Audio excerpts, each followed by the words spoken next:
हाय, hello, नमस्ते. मी पूनम. आज माझ्या दीदीला छान कुरकुरीत कोथिंबीर वडी बनवून दिली. खूप सारा पाऊस आणि कोथिंबीर वडी, त्यासोबत चहा खूपच छान.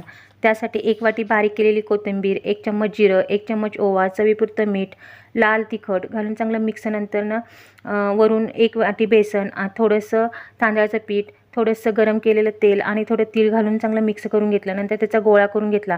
गॅसवर कढईमध्ये पाणी उकळायला ठेवलं. त्याच्यावर चाळण ठेवून बनवलेला गोळा वाफवण्यासाठी ठेवून दिला. 5 ते 7च मिनिटात वडीचं मिश्रण शिजलं. आता थोडं थंड करून घेतलं. गोल गरगरीत वड्या कापून घेतल्या.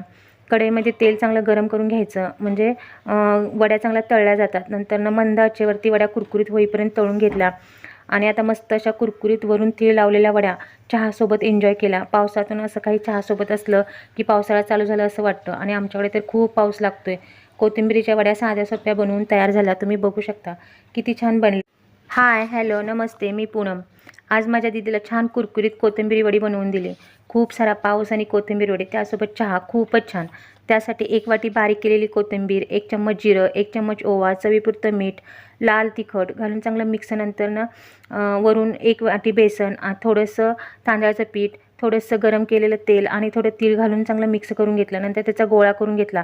गॅसवर कढईमध्ये पाणी उकळायला ठेवलं. त्याच्यावर चाळण ठेवून बनवलेला गोळा वाफवण्यासाठी ठेवून दिला. 5 ते 7च मिनिटात वडीचं मिश्रण शिजलं. आता थोडं थंड करून घेतलं. गोल गरगरीत वड्या कापून घेतल्या.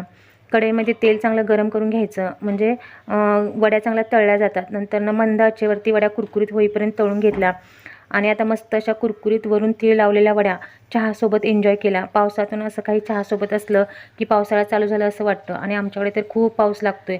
कोथिंबीरीच्या वड्या साध्या सोप्या बनवून तयार झाल्या. तुम्ही बघू शकता किती छान बनल्या.